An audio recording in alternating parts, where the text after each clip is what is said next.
Hi, guys. I'm Tara Lipinski. And this is Todd Kapistashi. And you're listening to Unexpecting, the podcast. Episode unknown.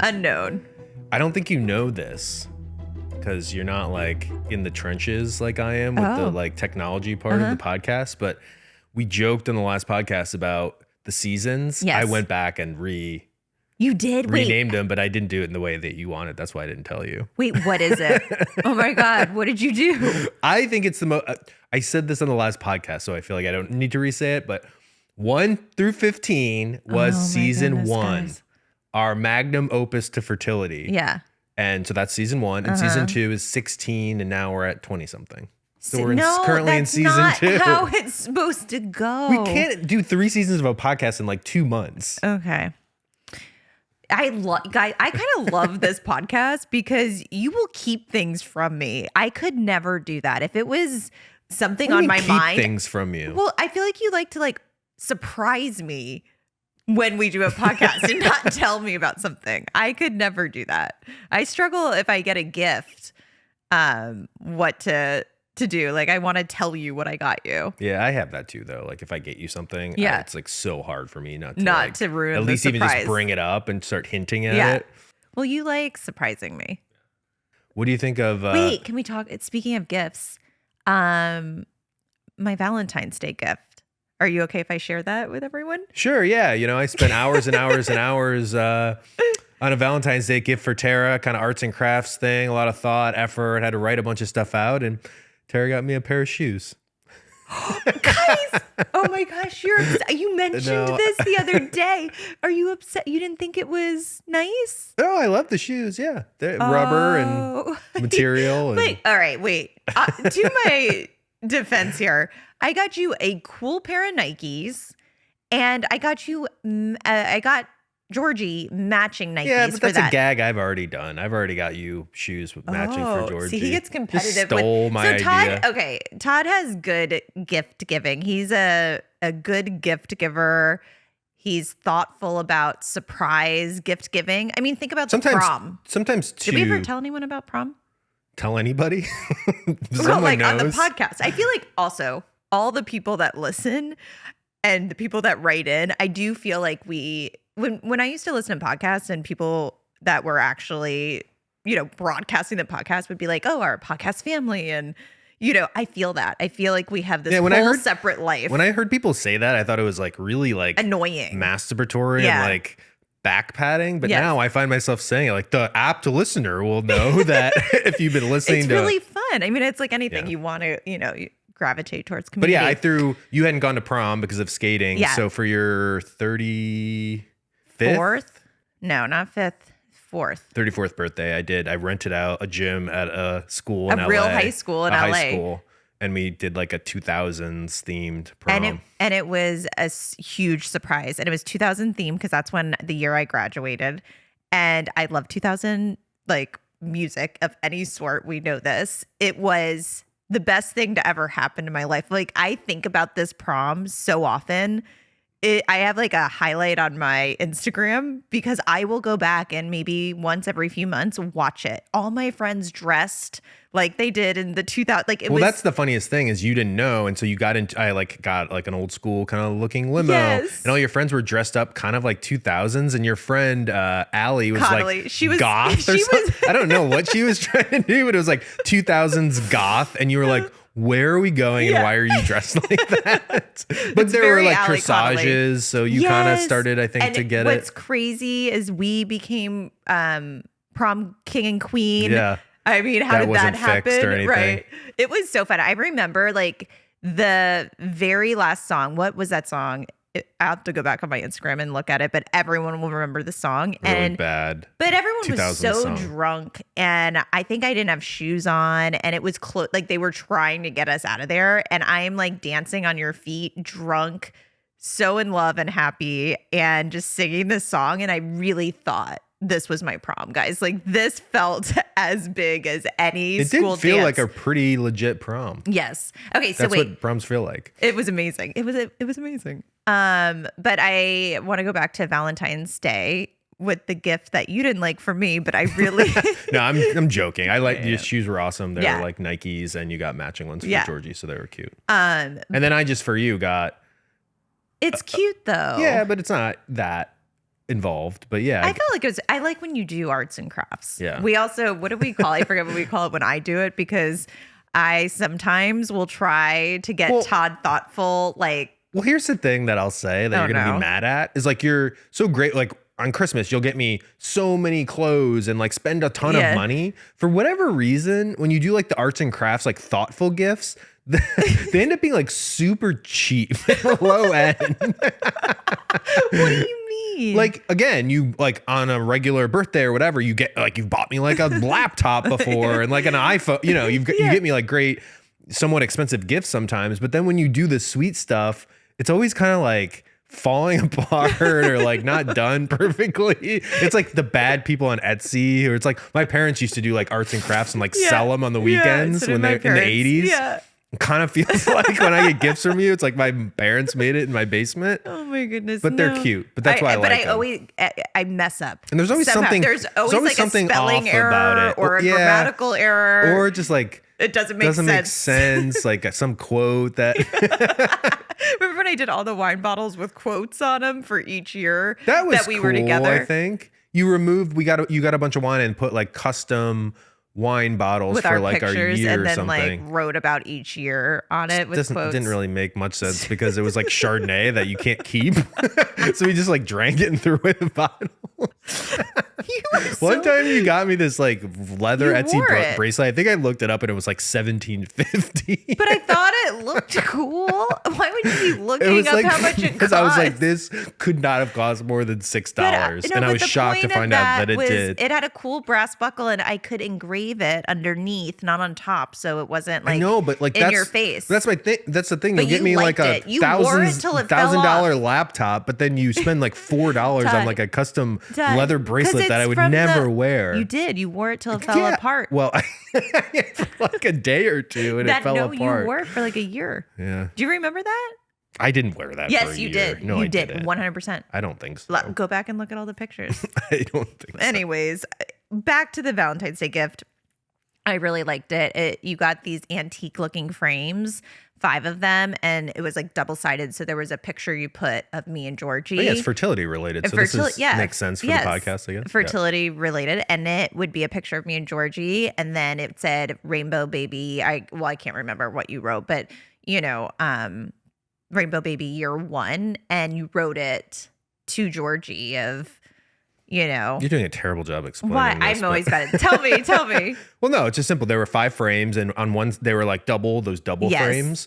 So on one side was a picture of you and Georgie, because we did a photo shoot for People or something when she was born. And so there's a bunch of amazing photos. So every frame has a photo. And then like on the other side is like I wrote like essentially like a long paragraph describing like what year 1 of fertility was for us and like what you went through essentially to get Georgie. So the written like mommy did this mommy to kind did of that. get you. And so the 5th year is like mommy finds a helper and Michaela. Yes. And so it was really cute. But going through year 1, 2, and 3, like you did you're so creative with your writing, but I thought it was so sweet. And now Georgie can have those little frames to look back on of what it took to get her here. But okay, so that's it on gift giving. One other thing, I don't know what made me think of this, but the idea of like the Etsy stuff and like never quite doing it right. Oh, thanks. It's like a thing. It's like a running theme for you that I wish you could like sort through like in therapy or something, where you get anxious and then muck it up. I do. I actually. And you know what made me think like I need to talk about this in therapy. What I'm getting at though is like the same thing. I was thinking, I don't know why I was thinking about this. Oh, because I was reheating for lunch today. I made dinner last night. I made this like cream corn bucatini. It was very good. And I was reheating it and just kind of thinking about like I don't cook a lot, but I'm the only person in the house that cooks. Like you don't cook at all. And guys, it's like the funniest, but kind of it's not that it's scary or sad, but scary. You get so you won I've said this before, you like won the Olympics. like in front of like 40 million people, and you get in a kitchen and you have to read a direction. It's like tablespoon versus teaspoon, and what's a pinch of salt. And it has to be, the problem is like baking has to be precise, but cooking, you can kind of just like wheel and deal and just I like it cross to be your fingers. very You precise. cannot do that. No. And you have meltdowns, and then you get like stopped on one thing, and then like the house is burning down because you're not paying attention to the oven. Also, I think I have a roadblock with like a mental obstacle I cannot figure out of directions. I now get myself so flustered when and then I miss like 6 ingredients. But you're so and then coachable on stuff, because we've done this before where like, you know, me and you will go and shoot basketball, like go play basketball, and you're like, teach me how to shoot, and I will. And you're so good at like, it's why you were good at skating, I think. It's like somehow you just like a sponge, you sort of take the information and you can apply it, which is a tough skill in sports. But you cannot do that. I cannot do that. I think it is like some sort of block. And you have, it's honestly, but then I also feel like I want to cry when it's happening, and I want to just like. But those who have been following the podcast know that like this theme applies to like a bunch of stuff in your life. Like it's the same thing with like games. Yeah, cooking and games. Where you start to like melt down because you're not going to be perfect at it, I think, is the issue. Yeah. I don't know. I think like when I mess up that I feel that it's we can't fix it. You know, it's like sometimes with cooking I'll be like, I just missed 4 ingredients. And now this will be messed up, and I can't then add it, and then I'll try to add it like way too late, and it messes up the whole thing, and it's gross. I think I just get so overwhelmed that I spent all this time. I tried to do it correctly. I laid everything out perfectly, and I still messed up, and it's just like, it's weird how upsetting. bad you are. And the sad thing kind of is not sad, but like we're gonna have kids. We have a kid, obviously, but not eating solid food. I'm gonna have to do like that's all your job. the cooking. Yeah, I'm so sorry. I can't. Like never once. And you've done so many nice things for me, but like in 8 years, you've never been like, oh, I'm gonna surprise you and like make you dinner. No. So this is the truth, guys. I did in the beginning, but believe me, think back to the very beginning. I tried making you things like mashed potatoes, and like during the pandemic, and it was so gross. You would tell me to, like, when I would be like, oh, I'm gonna make you dinner tonight, you'd be like, oh no, like no worries, please don't. Thanks, but no and thanks. We just got into the habit of like never making food for you. Yeah, it's okay. I'll take that on. It's rough. I actually find cooking to be like relaxing. Enjoyable. I think you like it. Yeah. Kind of stressful, but still like relaxing. Yeah. Something the different. Cutest thing he does when he makes dinner, I love it. He says, oh, okay, you know, I'll get a text. Also, what's funny, I don't know if we've ever mentioned this, but we only communicate on WhatsApp, and have from the very beginning. We started on email, and then we moved right to WhatsApp, and we don't text. And I'll get a WhatsApp from you, which will be like, love is blind, and I'll cook for you tonight. What do you want? And then I get so excited, and we have dinner. But the cutest thing you do is afterwards, you try to play it cool all through cooking, like you are now, like, oh, I just like cook and it's fine, and I'm not stressed. And you're not, but afterwards you really are so intent on watching me eat it. Like the first few bites, it's like you're breathing on me. Like I feel the hot air from your breath because you're like watching. And then he gets immediately defensive if like I'm not jumping. I need the positive reinforcement. But I have to be so positive, or it's like, oh, you don't like it. You don't like it. The thing is, I've ruined it because now I know I can't differentiate between the actual like things you like and just like, you know, I'm expecting a compliment and you give it to me. So I don't know. Like last night, I'll be honest. Like what was the cream corn bucatini? I really liked it. It needed more sauce. And I wanted a little more sauce and corn, but I ate the whole thing, and I would have said that's an 8. Oh, wow.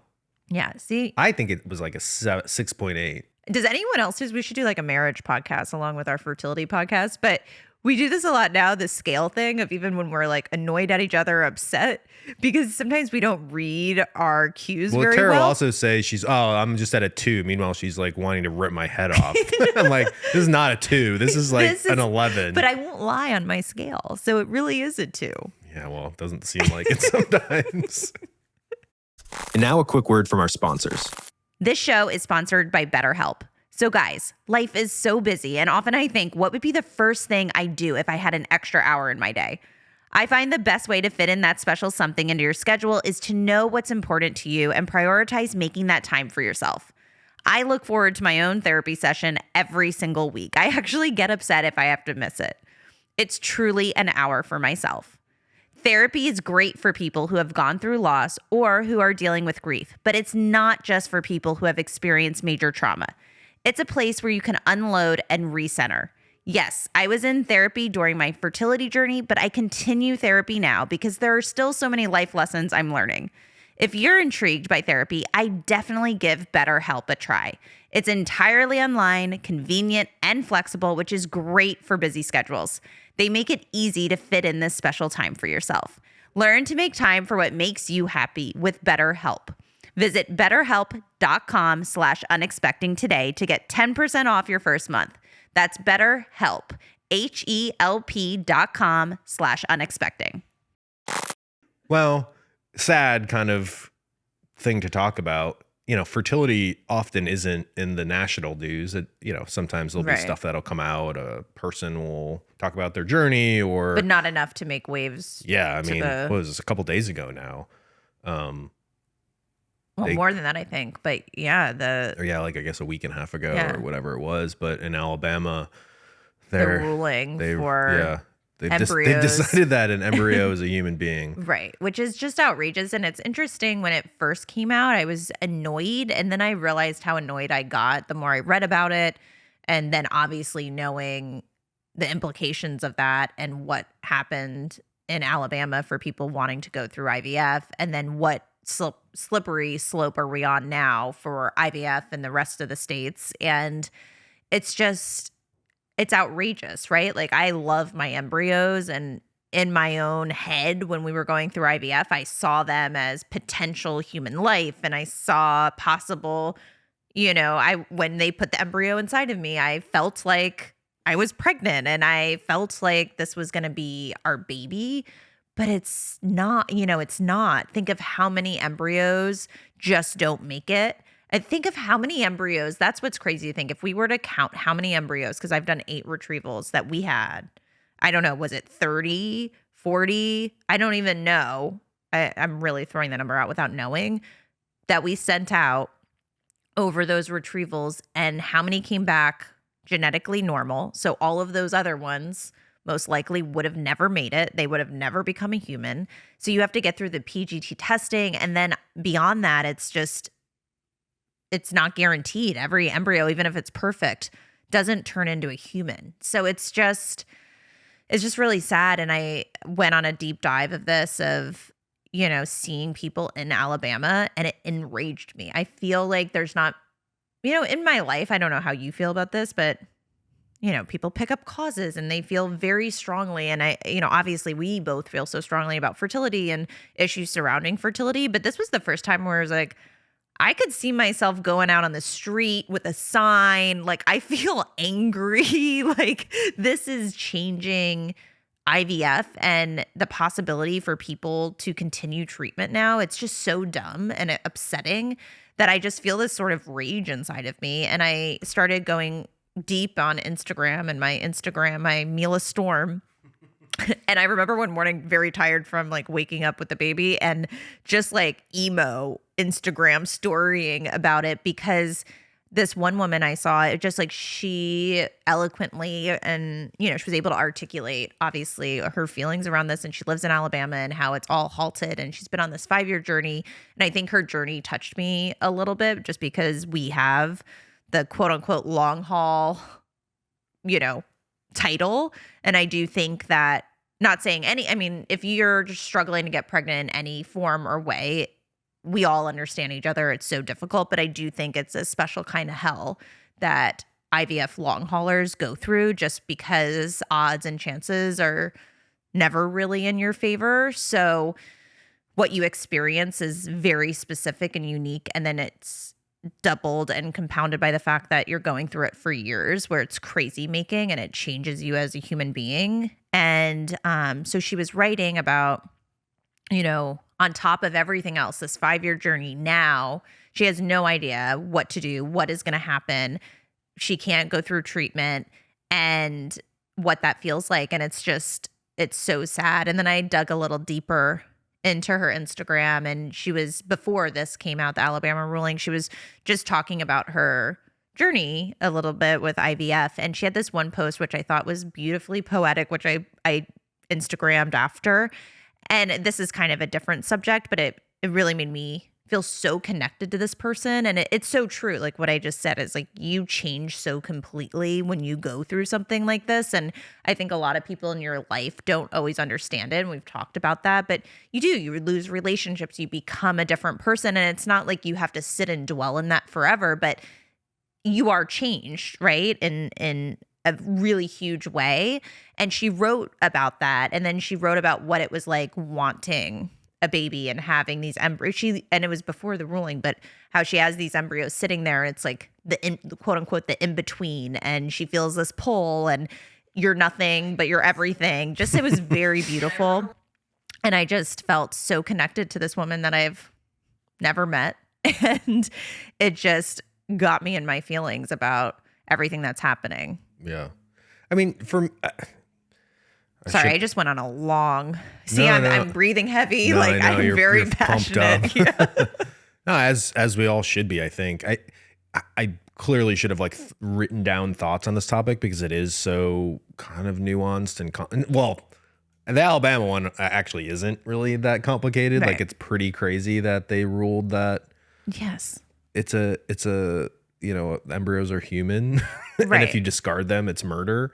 Which is crazy. And also just the fact that like this whole case was brought about because of like a lawsuit where people were trying to get money, which is sad I will too. say this, I do feel for the couple that lost these embryos. Could you ever imagine getting a call from Dr. Beck? Like, I'm so sorry, your embryos are gone. Like our life would be changed forever. Like, I don't know if I went through another retrieval now, we may never get anything.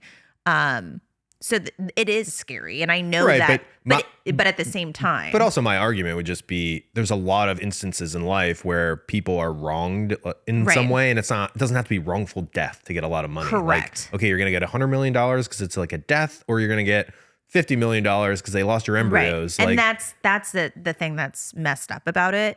And I don't know, we don't know the nuances of this, but if these people actually knew what was going to happen from this, it's crazy. Because as upset as we could be that we lost it, would we ever want IVF to become non-existent possibly for other people? Like the like I said, the slippery slope of that could be so detrimental. I just don't understand. Yeah. But again, we don't know exactly where things went wrong, but you just are baffled by how it started and then where it's at now.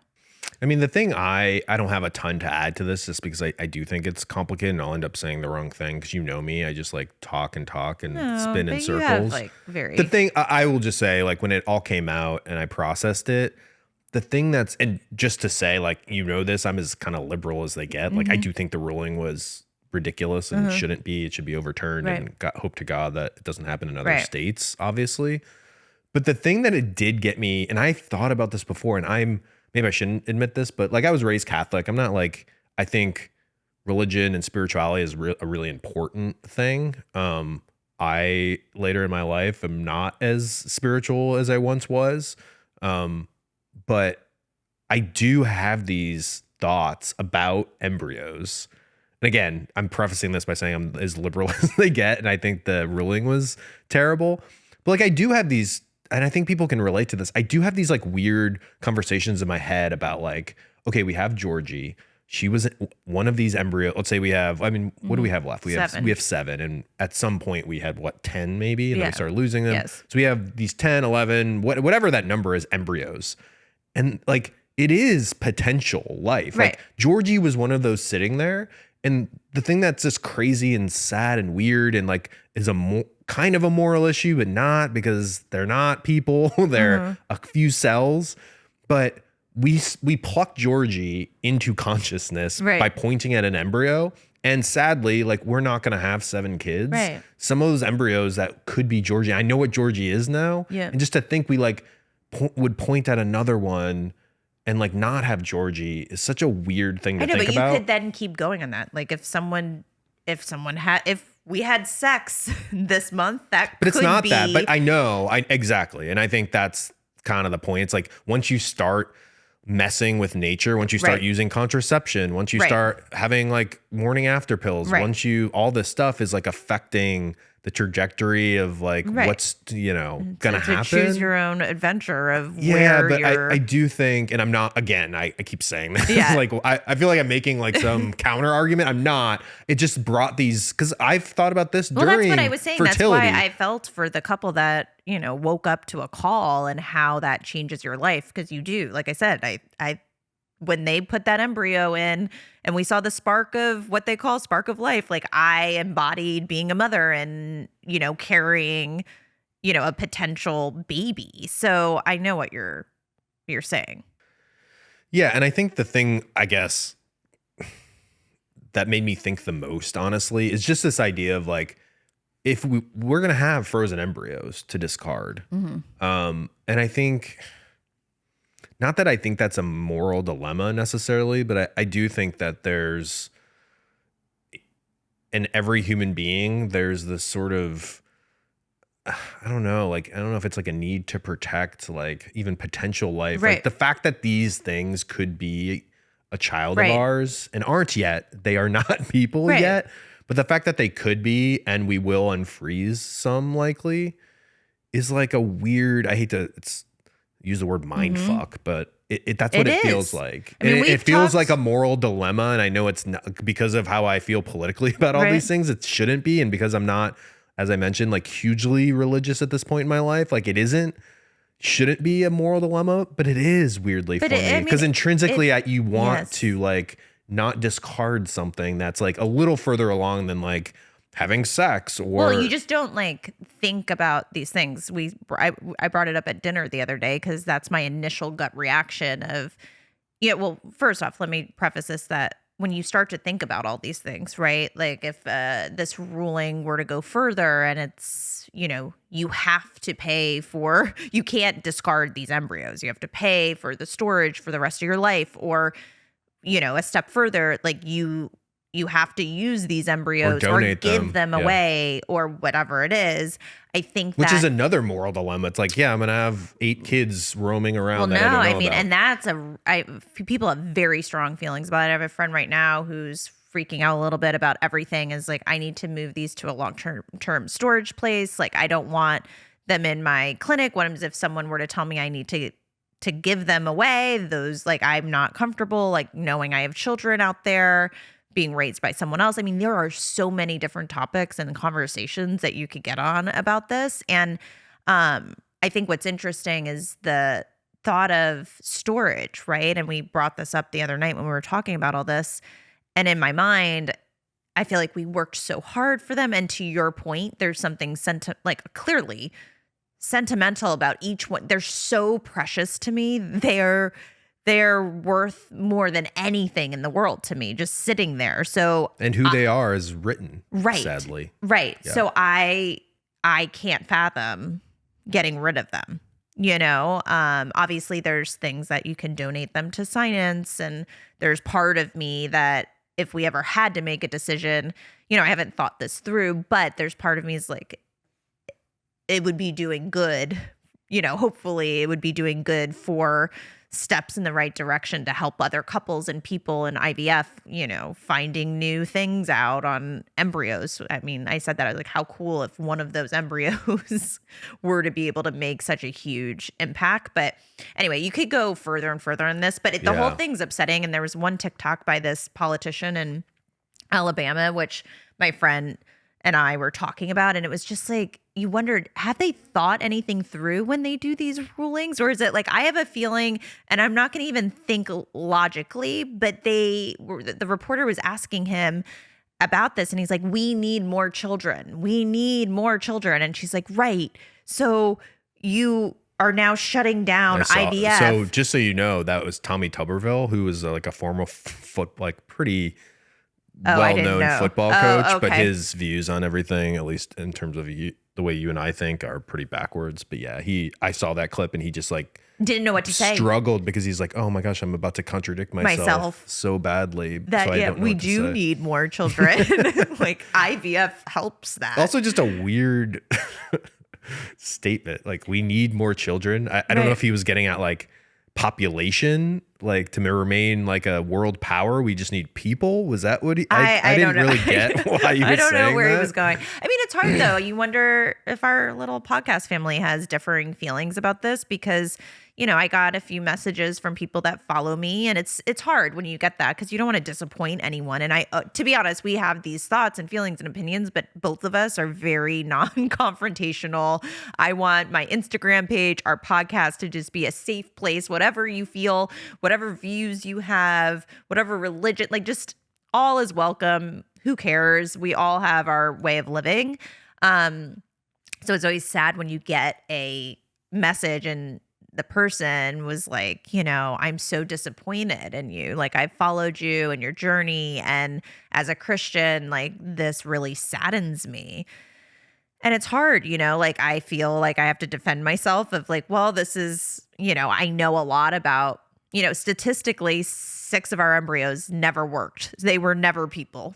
And, you know, but anyways, I get going on. Well, it's also those kind of people you want to like start asking questions like, oh, do you use, so what do you have 12 kids? You've had sex 12 times? Like, right.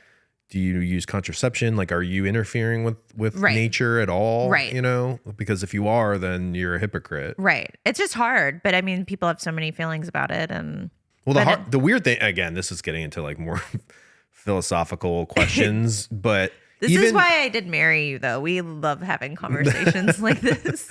Yeah, we probably shouldn't be having them in this public forum. Yeah, right. I'll like not articulate something well and it'll come across wrong. But just even like talking about like the abortion debate, which obviously both of us agree on that. And of course it's a woman's choice. But like this is an interesting, because of science, it's out of the woman's body. It's not her choice. So it's like, because in a way, this is the same argument, right? It's like how many weeks can you have an abortion where it's still okay? Or if at all, some people think you should never be able to, or, you know, those questions, and it's in a woman's body. So the answer that a lot of people have, or the view that a lot of people have, are of course a woman can do whatever they want with their body. In this case, it's even way earlier. You're talking about like when they freeze them, 5 those days. cells are 2 to 5 days old, or so they're always. Well, I mean, sometimes they can freeze them at day 3, but most clinics nowadays, especially if you're doing PGT testing, it's 5 days. So it's a 5-day embryo. Right. And, you know, with like at that point, there's hundreds of cells, but 2 days or like 2 days earlier, they're like, there's 6 cells. There's, you know, you can see, like an embryologist could watch it going from 4 cells to 6 cells to 8 cells to, you know, and it's the cells. Yeah. So that's, you know, you're talking about practically at the time of fertilization. Right. And with abortion, you're talking about 16 weeks. A lot of times that's like people's, well, now like it's Trump's the heartbeat. Like cut off. Yeah. But yeah, some of the states are the heartbeat. Well, no, but yeah, I'm just saying like viewpoints. A lot of people, like even conservatives, are like, okay, like 16 weeks seems like should be the cutoff, which again, I don't agree with. But like 16 weeks versus like 4 days, we're talking about like 100 cells. Right. But again, it's like not advocating at all for the other side, but it is like a weird mind thing of like, I don't know. It's like all life is just chance. It really, I mean, and that's essentially what IVF is. It is a chance. It's not guaranteed. It is just a chance. Yeah. All right. Well, I feel like we did a lot on that. I don't know. Maybe next week I'll like write down my thoughts. I'm not just like blabbering on. No, I thought it was interesting. I like when you chime in with these thoughts. You're the pro at all this though. No. You've got it. No. Well, I feel like that's it. That's a wrap. We wrapping? You have anything else to say? Anything else to add? No, I mean, comment on my t-shirt. Don't forget to comment because Todd loves a good comment. Well, I do have another thing to say, and I don't really care, but we've been talking about the lighting. No. When we sat down, guys, it was completely overcast, and then the lighting in here looked great, and it was going to look even and nice, and it's not. It's not there's even. like the sun came out, so there's like massive streaks behind you of the sun coming in through the window. So like, but I think these lights right here are game changers. They are, but people commented they enjoyed it. No one commented. They did. Did you not see it? Don't disappoint them. They're probably just commenting for you. So you better get on that computer and look. Like, again, this is just like in the weeds of cameras, but like your face will look like a little dark, but then behind you is going to be like blown out because of the sun. Because I should have. It's an artistic. It's a choice. It's a choice that you took. Yeah. So Tara's shot, I meant to put these like light rays behind her. She's my ray of light. Yeah. All right. Well, I love you. Love you too. See you next time. Yep. Thanks for listening to Unexpecting the podcast. Please subscribe, leave a review, and follow Unexpecting Pod on Instagram for info about upcoming weekly episode releases.